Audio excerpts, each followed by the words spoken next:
അസ്സലാമു അലൈക്കും വറഹ്മത്തുള്ളാഹി വബറകാത്തു.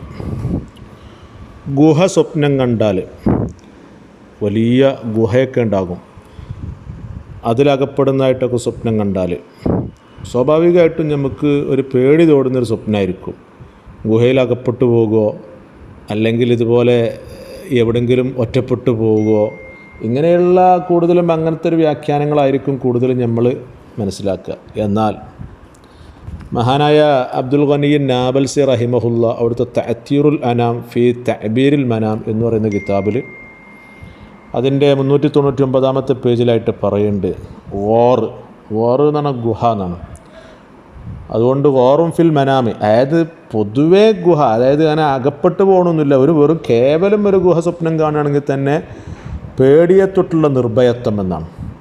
നമുക്കൊരു പേടി ഉണ്ടാവും, ഒരു പേടിയും ബേജാറും വരിക, അതിനെ തൊട്ട് നമുക്ക് നിർഭയത്വം, ആ പേടി ഉണ്ടാവില്ല.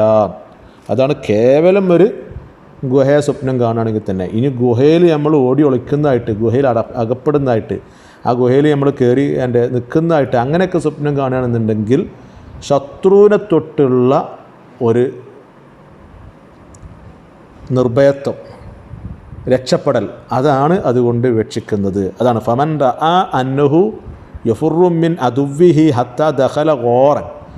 ഒരു ശത്രു നമ്മളെ ഓടിപ്പിച്ച്, അല്ലെങ്കിൽ ശത്രുവിനെ നമ്മൾ പേടിച്ച് നമ്മൾ ഓടി, അവസാനം കിട്ടിയത് ഒരു ഗുഹയാണ് നമുക്ക് കിട്ടിയത്. ഇതൊക്കെ നമ്മൾ സ്വപ്നം കാണല്ലേ, അങ്ങനെയൊക്കെ ഉണ്ടാവുമല്ലോ.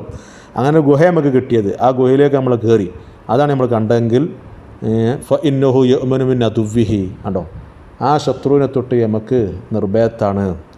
കാരണം അങ്ങനെയാണ് അതിൻ്റെ വ്യാഖ്യാനം വരേണ്ടതും, കാരണം അങ്ങനെയാണ് നമ്മൾ ചിന്തിക്കേണ്ടതും. കാരണം ഇങ്ങനെ ഒരു ശത്രുവിനെ തൊട്ടിട്ട് നമ്മൾ ഓടി അകന്ന് അവസാനം നമുക്ക് നിർഭയത്വം കിട്ടിയല്ലേ ആ ഗുഹയിലേക്ക് ഒളിക്കുമ്പം. അപ്പം പിന്നെ അതുതന്നെയാണ് സംഭവിക്കുന്നതും, ഒരു നിർഭയത്വം. അപ്പോൾ ശത്രുക്കളെ തൊട്ട് നമുക്ക് എന്തുണ്ട്, പേടിയൊന്നുമില്ല, അവരെ തൊട്ട് നമുക്ക് രക്ഷയുണ്ട്, അന്നതിലേക്കാണ് കൂട്ടുന്നത്. അതൊക്കെ വ്യക്തമായിക്കൊണ്ട് നാബൽസി റഹിമഹുല്ല വെറുതെ പറഞ്ഞു തന്നില്ല. സൂറത്തു തൗബയിലുള്ള ഒരു ആയത്ത് വെച്ചുകൊണ്ടാണ്. സാനിയത്തിൻ്റെ ഇതുഹുമാ ഫിൽ ഗോർ എന്ന ആയത്തുണ്ടല്ലോ, ആ ആയത്ത് വെച്ചുകൊണ്ട്, തൗബ സൂറത്തിൻ്റെ 40 ആയത്ത് നോക്കിയാൽ കാണും.